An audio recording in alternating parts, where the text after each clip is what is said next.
तो इसके लिए क्या ट्रीटमेंट अवेलेबल है? बहुत लोग ये सोचते हैं कि अगर ब्रेन में डैमेज हो गया है तो क्या वहाँ पे कोई ऑपरेशन से डैमेज हटाया जा सकता है? उसका कोई फ़ायदा नहीं है, क्योंकि जो डैमेज हो गया है पार्ट, वो कुछ ना कुछ काम कर रहा था, उसको पूरा हटाना पॉसिबल नहीं होता, क्योंकि हटाने में और ब्रेन भी डैमेज हो सकता है। फिर क्या होता है कि क्या उस ब्रेन को रिप्लेस कर सकते हैं? वो सब भी बिल्कुल गलत तरीके हैं।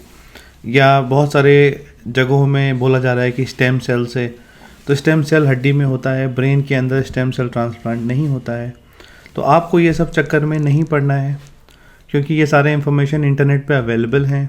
व्हाट्सएप और इंटरनेट पे जो लोग इसको लगा रहे हैं, उन्होंने उस पर कोई साइंटिफिक रिसर्च नहीं की है, और ये सब प्रोसेस में बहुत समय बच्चे जो हैं वो सर्वाइव नहीं कर पाते। तो अभी के समय में क्या इलाज अवेलेबल है? तो जो इलाज अवेलेबल है वो सिम्टम का इलाज है। मतलब बच्चे में अगर सीजर आ रहे हैं तो उसका इफ़ेक्टिव ट्रीटमेंट, बच्चे की क्वालिटी ऑफ लाइफ को देखते हुए बहुत दवाइयाँ नहीं देना है।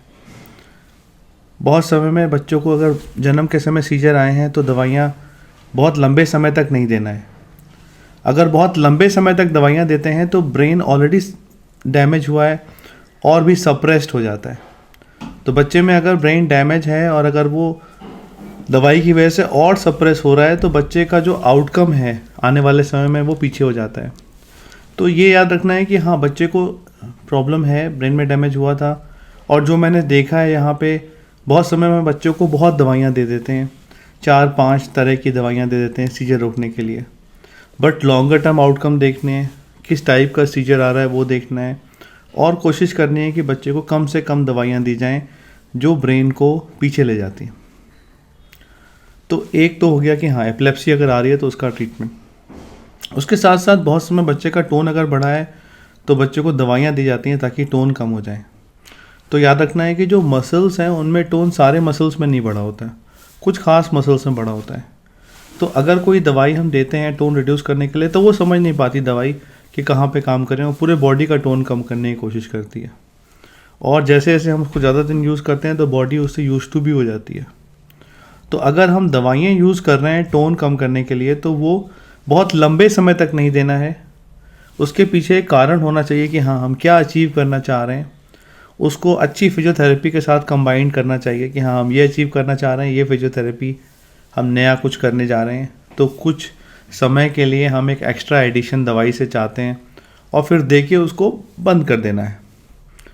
अगली चीज़ है, बच्चे में अगर सेरेब्रल पॉल्सी के साथ बच्चे की मसल्स एक साथ काम नहीं कर रही, बच्चे का पोस्चर हो रहा है, या बॉडी में कोऑर्डिनेशन नहीं है, इनवॉलंटरी मूवमेंट्स हो रहे हैं, या बच्चे का बैलेंस सही नहीं है, तो उसके लिए कुछ दवाइयाँ दी जा सकती हैं। जो भी दवाइयाँ आप दें, हर दवाई के साइड इफ़ेक्ट्स हैं, तो उसको ट्रायल बेसिस पे देना चाहिए कि जो हमने दिया वो किस डोज में दिया, उस पर हमें कितना फ़ायदा हुआ और क्या नुकसान हो रहे हैं, और हम कितने समय तक कंटिन्यू करें।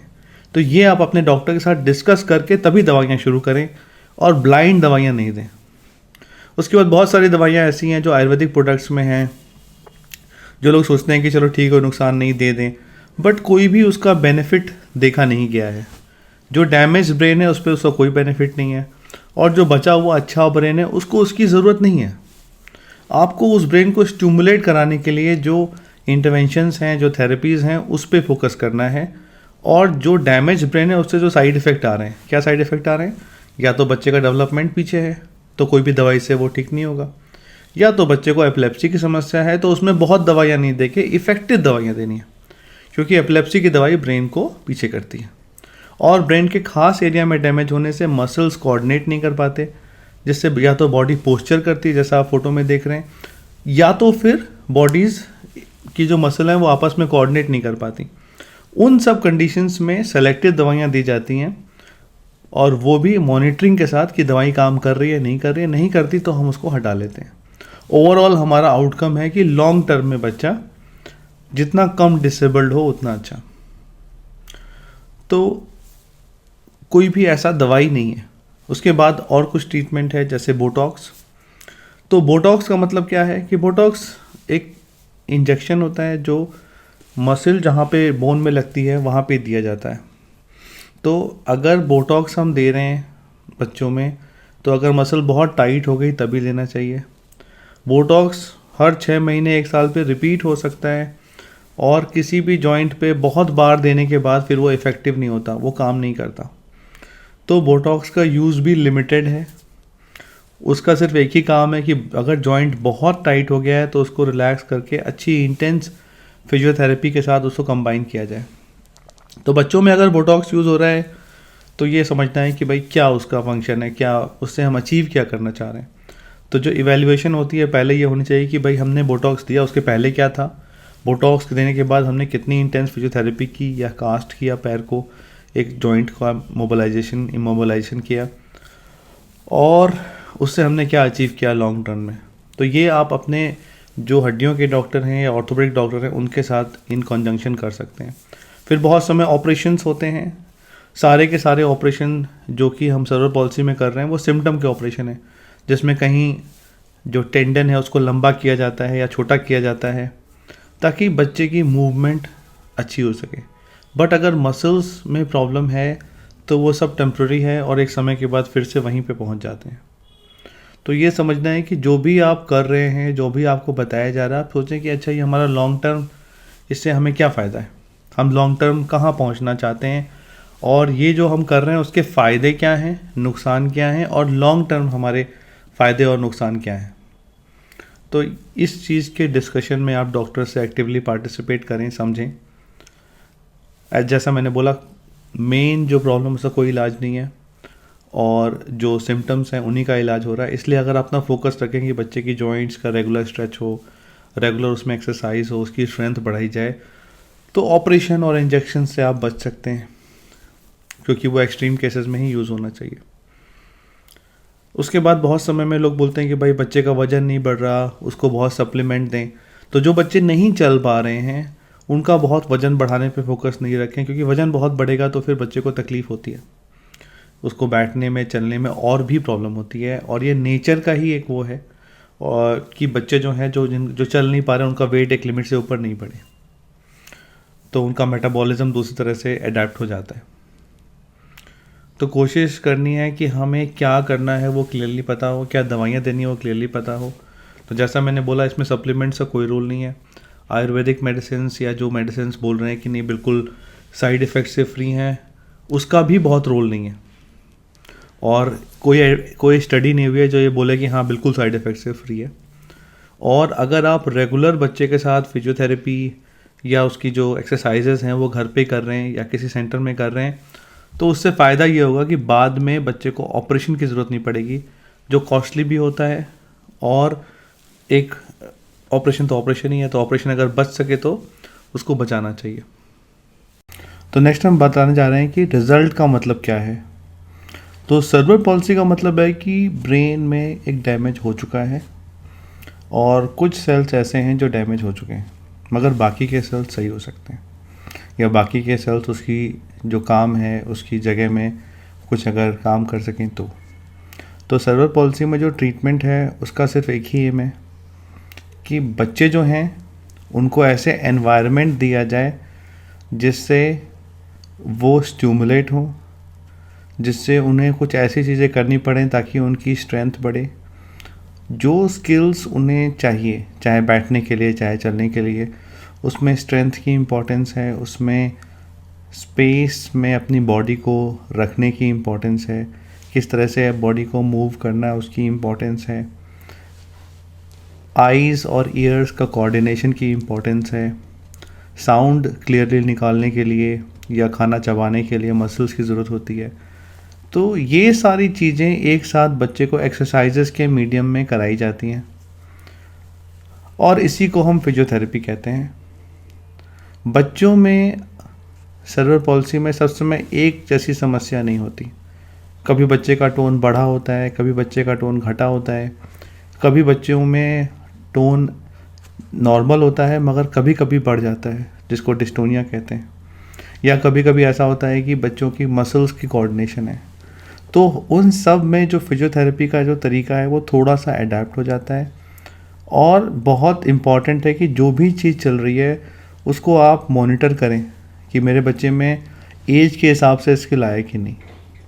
मतलब सबसे पहले बच्चे की नेक कंट्रोल, बैठना, चलना, ये आया कि नहीं, हाथ के यूज़ में बच्चा हाथ को यूज़ कर पा रहा है, दोनों हाथ को यूज़ कर पा रहा है।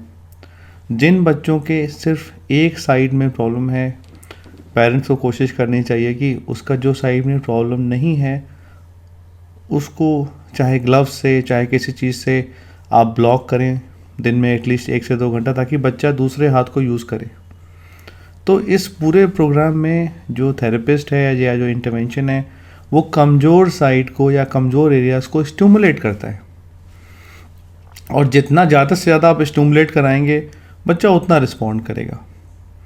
तो ये बहुत इम्पॉर्टेंट है कि बच्चा जल्दी से जल्दी ज़्यादा से ज़्यादा चीज़ें करे, इनकरेज्ड हो, और जितना खेल खेल में करेगा, जितना इन्जॉय करते हुए करेगा, उतना जल्दी उसमें रिजल्ट आएगा। और यही चीज़ आपको याद रखनी है। तो फ्यूचर में क्या हो सकता है, तो बहुत सारे बच्चे हैं जिनको ब्रेन डैमेज है और उसका मिनिमल इफ़ेक्ट बच्चे पे तब पड़ता है जब उसको बाद में कॉन्फिडेंस में इशू ना हो। अगर वो इस बात से हीन भावना में रहता है कि हाँ मेरा कोई बॉडी का पार्ट कमज़ोर है या मैं चलता हूँ अलग तरीके से, तो फिर उसका इम्पैक्ट उसकी लाइफ पे पड़ेगा। तो उसको सबसे पहले कॉन्फिडेंस में बताना है कि सब लोग अलग हैं, सबकी अलग स्ट्रेंथ और वीकनेसेस हैं। तो अगर उसको थोड़ी सी चलने में और बच्चों की तुलना में प्रॉब्लम भी है तो भी वो और अच्छा कर सकता है बाकी एरियाज़ में। तो आपको एज ए पेरेंट उसी कॉन्फिडेंस पे शुरू से ही काम करना है, कॉन्फिडेंस को डाउन नहीं करना है, उसकी अवहेलना नहीं करनी है, ये याद रखना है। तो ये एक रिज़ल्ट है कि अगर बच्चे का कॉन्फिडेंस बना रहे तो ये एक रिज़ल्ट है। दूसरा रिज़ल्ट है कि बच्चे की जो मसल्स हैं उनका स्ट्रेंथ और टोन कितना नॉर्मल हो सकता है, और बच्चे को लाइफ लॉन्ग एक्सरसाइज करने की आदत डलवानी है ताकि बच्चे की जो मसल्स हैं उनका टोन नहीं बढ़े, बच्चे को दवाइयाँ नहीं खानी पड़े। और जैसे मैंने बोला इसमें कोई ख़ास दवाइयाँ हैं भी नहीं। तो ये बच्चे के साथ मिलकर एक अच्छा रूटीन आप बना सकते हैं कि हाँ मैं बच्चे को एक ऐसा लाइफस्टाइल, एक ऐसा रूटीन दूंगा कि बच्चा रोज़ अपनी एक्सरसाइजेस खुद कर सके। बहुत लॉन्ग टर्म आपको फिजियोथेरेपी पे नहीं रहना है, आपको जो बेसिक्स हैं वो सीख लेना है, स्किल्स जो हैं वो गेन कर लेना है, और फिर उस स्किल को लाइफ लॉन्ग फॉलो करना है कि हाँ मेरे बच्चे में स्ट्रेंथ, कोऑर्डिनेशन, मसल टोन, ये सारी चीज़ें क्या होती हैं वो समझिए। आगे वीडियोस में समझाया जाएगा और उसको कैसे बेटर करना है उस पर काम करना है। अगर ब्रेन का डैमेज बहुत ज़्यादा है या बच्चे के ब्रेन में अगर बहुत अंदर वाले सीजर्स आ रहे हैं जो बच्चे की ब्रेन की एक्टिविटी को हैम्पर कर रहे हैं, तो रिज़ल्ट नहीं आएगा। इन बच्चों में इम्पॉर्टेंट है कि अच्छा इवैल्यूएशन हो, पीडियाट्रिक न्यूरोलॉजिस्ट उसको देखें, और कोई दवाइयों से अगर उसको ठीक कर सकते हैं, ब्रेन की वेव ठीक कर सकते हैं, तो वो ठीक करना ज़रूरी है। और जैसा मैं पहले बोल चुका हूँ कि ज़्यादा दवाइयाँ इसमें यूज़ नहीं करनी है, जहाँ ज़रूरत है वहाँ पे करनी है। क्वालिटी ऑफ लाइफ के बारे में सोचना है कि बहुत दवाई दे दी, बच्चा सोया है, तो लॉन्ग टर्म डेवलपमेंट उसका पीछे होता जाता है। तो लॉन्ग टर्म आउटकम ये है कि WHO की स्टडी के हिसाब से जो माइल्ड टू मॉडरेट डैमेज वाले बच्चे हैं जिनके ब्रेन में डैमेज है, 60% वैसे बच्चे मेन स्ट्रीम में रह सकते हैं। उनको डिफ़िकल्टीज़ होती है चलने में या सीजर्स होते हैं, तो उसका इलाज के साथ। और 40% बच्चे ऐसे होते हैं जिनको डिस्पाइट एवरीथिंग मेन स्ट्रीम में हम इंटीग्रेट नहीं कर पाते, और वो चीज़ एक एक्सेप्टेड फैक्ट है। तो उसमें भी आपको बच्चे की हेल्प करते रहना है, और बच्चा कौन सा कहाँ पहुँचेगा ये 100% बोलना किसी के लिए भी संभव नहीं है। और कभी भी आप निराश मत होइए, पॉजिटिव रहिए, सोचिए कि मैं क्या करूँ। जितनी भी ख़राब सिचुएशन हो उससे आप बॉक डाउन मत हो, या सोचिए कि अब मैं करूँ क्या कि जो मेरे बच्चे के लिए बेस्ट हो, या जो मेरे लिए बेस्ट हो, या जो मेरे परिवार के लिए बेस्ट हो। उसके लिए आप काम करते रहिए, और होपफुली जो आउटकम है वो अच्छे से अच्छा आपको मिलेगा।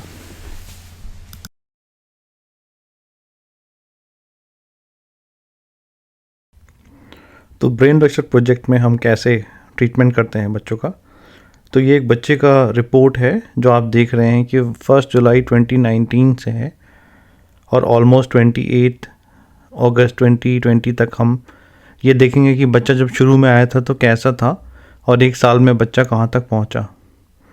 तो हमारे पास ये सारा का सारा ऑनलाइन सिस्टम है जिसको हम IBAC कहते हैं। तो IBAC का मतलब है कि बच्चे की जो प्रॉब्लम है उसी के हिसाब से ट्रीटमेंट।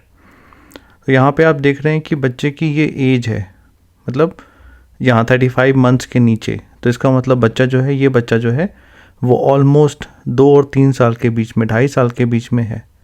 और यहाँ जो दिख रहा है 4-8 वो बच्चे की मंथ्स में एज है। तो मतलब बच्चा जो है अपने कितने काम कर पा रहा है। तो जैसे 4 मंथ्स है ग्रॉस मोटर मतलब बैठने की एज में, तो बच्चा बैठ नहीं रहा है, जस्ट अबाउट नेक कंट्रोल कर रहा है। और काफ़ी सारी चीज़ों में, हालांकि बच्चा 2.5 साल का है मगर सिर्फ 4 महीने तक के बच्चे का स्किल कर रहा है। तो जब बच्चे की असेसमेंट होती है तो असेसमेंट में ये सारे एरियाज़ पे हम देखते हैं, सिर्फ बैठने चलने पे काम नहीं हो रहा, क्योंकि बच्चे को स्कूल जाना है तो उसको बोलना भी है, उसको समझना भी है, उसको अपने काम भी सारे करने हैं, और फाइनली हमें धीरे से बच्चे का देखना सुनना, वो सारा चीज़ सॉफ्टवेयर में एनालाइज होता है कि बच्चे को वहाँ पे इशू है कि नहीं, और उसके हिसाब से अगर पेरेंट्स स्ट्रेस्ड हैं तो भी, या बच्चा सही से खाना खा रहा है कि नहीं, या सो रहा है कि नहीं, ये सारी बातें इंपॉर्टेंट हैं। और उस डेटा के हिसाब से बच्चे के लिए कुछ वीडियोस रिकमेंड होती हैं कि हाँ ये वीडियोस जो हैं वो बच्चे को करनी चाहिए, और उन्हीं वीडियोस के हिसाब से ट्रीटमेंट चलता है सेंटर में, उन्हीं वीडियोस के हिसाब से ट्रीटमेंट शुरू हो जाता है। तो इस बच्चे को हम देखते हैं, और इसकी 1 साल में, जैसे जुलाई में आया था तो हम इस बच्चे की रिपोर्ट अब देखते हैं जून की, जुलाई से लेकर 1 साल जून के बाद बच्चा कहाँ तक पहुँचा। तो सिर्फ रिपोर्ट देख के हम ये समझ सकते हैं कि बच्चे में क्या इम्प्रूवमेंट हुई। तो यहाँ पे बच्चे की एज दिखा रहे हैं, और जो बच्चे की चलने की स्किल 4 महीने की थी वो 16 महीने तक पहुँच गई है। मतलब बच्चा ऑलमोस्ट वॉकिंग स्टेज पर है, मगर उसकी फाइन मोटर स्किल्स मतलब हाथ की जो स्किल्स है वो 8 महीने पे है। तो ये अपने आप एनालाइज हो जाता है कि बच्चे की कहाँ पे इशू है और उसमें क्या काम होना है। अंडरस्टैंडिंग मतलब बच्चा कितना समझ रहा है और कितना बोल रहा है। तो ओवरऑल बच्चे में 1 साल में ऑलमोस्ट 8 से 10 महीने का इम्प्रूवमेंट देखने को मिल रहा है, जो कि सेटिस्फैक्ट्री है सेरेब्रल पॉल्सी में। और जैसे ये चीज़ें कैचअप करती हैं, ग्रीन होती जाती हैं, वैसे वैसे बच्चा स्किल्स गेन करता जाता है और स्किल्स के लिए रेडी होता जाता है। तो सिर्फ फिजियोथेरेपी से हालांकि बच्चों में फ़ायदा होता है, मगर कॉम्बिनेशन ऑफ चीज़ करनी चाहिए जिससे बच्चे का सिर्फ चलना या बैठना नहीं आए, उसका समझना, बोलना, उसके फाइन मोटर स्किल्स, ताकि वो लिख सके, अपने हाथ से काम सारे खुद कर सके। और वो जल्दी से जल्दी शुरू होने चाहिए इन बच्चों में, 3 से 4 महीने पे ही शुरू हो जाने चाहिए, क्योंकि ब्रेन का डेवलपमेंट 6 साल तक चलता रहता है, और पहले 18 महीने में ब्रेन का डेवलपमेंट अंदर में बहुत तेज़ी से हो रहा होता है। तो जिन बच्चों में अगर ब्रेन का डैमेज हुआ भी है, तो भी अगर उनमें अर्ली शुरू हो जाता है इंटरवेंशन या बाकी ब्रेन का स्टिमुलेशन, तो उन बच्चों में चांस रहता है कि कुछ रिकवरी हो जाए। और हम सिर्फ उन्हीं बच्चों को लेते हैं जिनको हमें लगता है कि हाँ हम रिकवरी ला सकते हैं। तो ये हमारे ट्रीटमेंट करने का तरीका है।